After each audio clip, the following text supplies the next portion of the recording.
नमस्कार, स्वागत है आपका दृष्टि न्यूज उत्तराखंड में। मैं हूं आपके साथ मुस्कान गोस्वामी। इस वक्त की बड़ी खबर रुड़की के बुग्गावाला से आ रही है, जहां आपको बता दें कि प्रदेश में हलाला के विरुद्ध पहला मुकदमा दर्ज कराने वाली पीड़िता से मिलने आज उत्तराखंड अल्पसंख्यक आयोग की उपाध्यक्ष फरजाना बेगम उनके गांव बांद्रजूट पहुंची।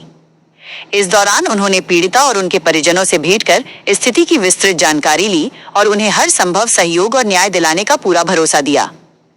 उपाध्यक्ष फरजाना बेगम ने जोर देकर कहा कि किसी भी समाज की प्रगति महिलाओं की सुरक्षा और सम्मान में ही निहित है। उन्होंने मुख्यमंत्री पुष्कर सिंह धामी द्वारा प्रदेश में समान नागरिक संहिता यूसीसी लागू किए जाने के निर्णय को ऐतिहासिक बताया और कहा कि इससे महिलाओं को हलाला और 3 तलाक जैसी सामाजिक कुरीतियों और भेदभावपूर्ण प्रथाओं से हमेशा के लिए मुक्ति मिलेगी।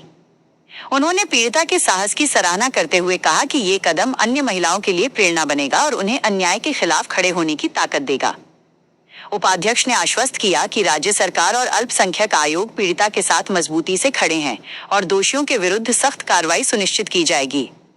उन्होंने अंत में कहा कि सरकार महिलाओं के सशक्तिकरण और सुरक्षा के लिए निरंतर कार्य कर रही है और कानून के माध्यम से अब हर महिला को समान अधिकार और संरक्षण मिलेगा। देखिए, मैं पूरे उत्तराखंड में हर जिले में जाती हूँ और हर जिले में जाके बहनों से मिलती हूँ, पीड़ित बहनों से भी मिलती हूँ और बहनों से भी मिलती हूँ और सबसे मैं कहती हूँ कि कोई भी अत्याचार अपने ऊपर ना कराए, खुद आगे बढ़ के आए। हम उसके साथ खड़े हैं, धामी सरकार उसके साथ खड़ी है। इस बहन को भी इंसाफ मिला है और बाकी कोर्ट में भी गया है, बाकी धामी सरकार वहां से भी हेल्प करेगी इसकी। मैं भी इसकी पूरी हेल्प करूंगी क्योंकि आयोग में हूं, जहां तक हो सकेगा इसके साथ मैं खड़ी हूं।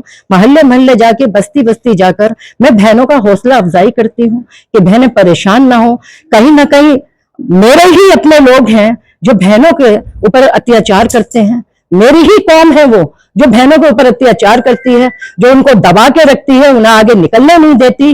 पता नहीं वो कौन सी नीतियां चलाते हैं, मेरे ये समझ में नहीं आता। इस्लाम में तो ये है भी नहीं। जो वो दरअसल वो अल्लाह का इस्लाम नहीं मानते, वो मुल्ला का इस्लाम मानते हैं और मुल्ला के इस्लाम से वो चलते हैं।